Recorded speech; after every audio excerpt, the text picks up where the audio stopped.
The first rule at Blackwood boarding school was simple: never stay after the final bell.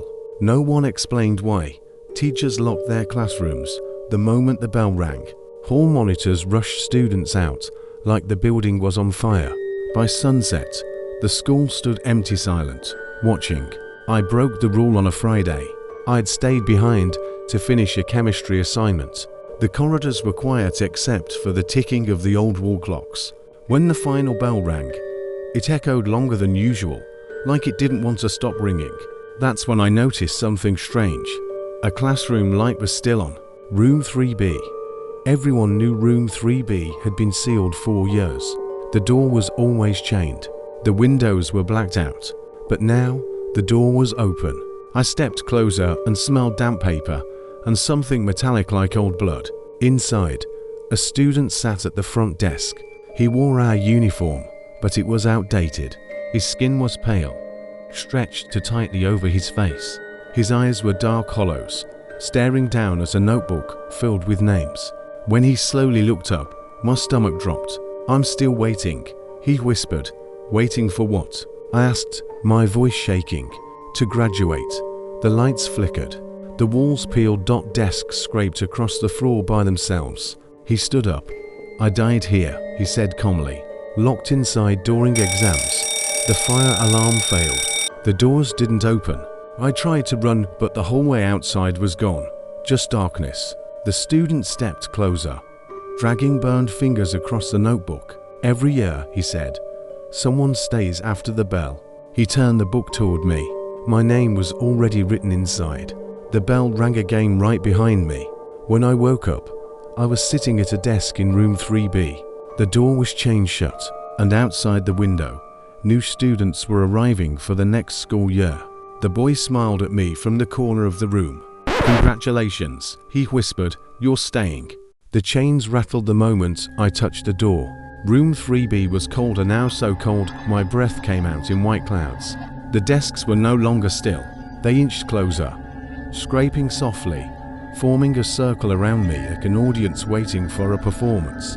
The boy, the student who never graduated, sat calmly at the teacher's desk.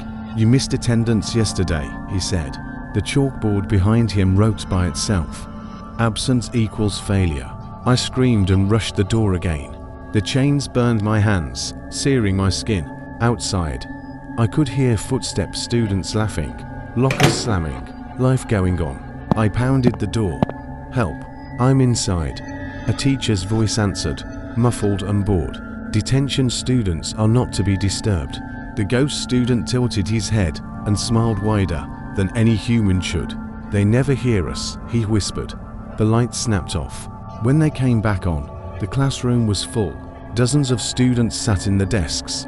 Their faces were scorched, hollow, melted, some missing eyes, some missing jaws. All wore uniforms from different decades. "Class," the ghost said softly, "say hello to our new classmate." Their heads turned toward me at the same time. The bell rang once, twice. Then it rang without stopping. The sound drilled into my skull.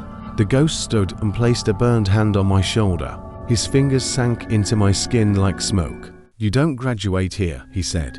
"You replace someone." A scream echoed through the room. It was mine, but it came from the chalkboard. My reflection appeared there, charred and empty-eyed. The desk slid back into neat rows. The ghost student faded, smiling with relief. "I'm free," he whispered. The chains fell from the door. Students outside passed by without looking in. Inside room 3B, a new student sat at the front desk. Emmy. Waiting. "I didn't mean to let her go. That's what I tell myself. The girl cried all night. She begged. She scratched the walls until her nails peeled away. Her screams didn't echo anymore. Room 3B had learned to swallow sound. At dawn, something changed. The bell didn't ring. For the first time since I became part of the room, the clock stopped completely. The chalk froze mid-word. The chains on the door loosened, just a little. I felt it. The school was letting go. The girl ran when the door creaked open. She didn't look back. I should have stayed. but the hallway appeared long, real, filled with morning light. Lockers slammed, students laughed. Life moved. I stepped out. The door behind me vanished. Room 3B was gone. Teachers walked past me without fear. My hands were clean, no burns, no ash. When I checked the mirror in the bathroom, I had a reflection again. I escaped. Or so I thought. That night, I heard it. A bell. Not from the school, from my bedroom. I sat up as my phone buzzed on the nightstand. Unknown sender attendance required. The walls of my room stretched wider. The floor tiles shifted into classroom squares. A chalkboard bled through my bedroom wall. My reflection in the mirror didn't move with me. It stayed seated. Smiling. The bell rang one final time, and I understood the truth. Room 3B doesn't stay in the school. It follows the graduate. I thought escaping Room 3B meant freedom. I was wrong. The night after I left the school, my phone vibrated at 3 a.m. No notification. No sound. Just a message on the lock screen. Attendance required. The lights in my room flickered. The walls stretched, peeling into cracked white paint. My bedroom door rattled as chains wrapped around the handle from the inside. I backed away until my heel hit a desk. A school desk. The bell rang. Once. My reflection appeared on the dark TV screen sitting calmly at a teacher's desk behind me. It raised a piece of chalk. "You stayed after the final bell," it said.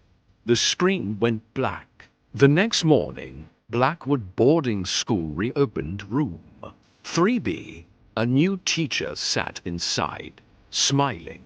Hold on, don't go yet. Please subscribe to my YouTube channel for more interesting stories. And press the notification bell so you know each time I post more. And don't forget to like. Thanks!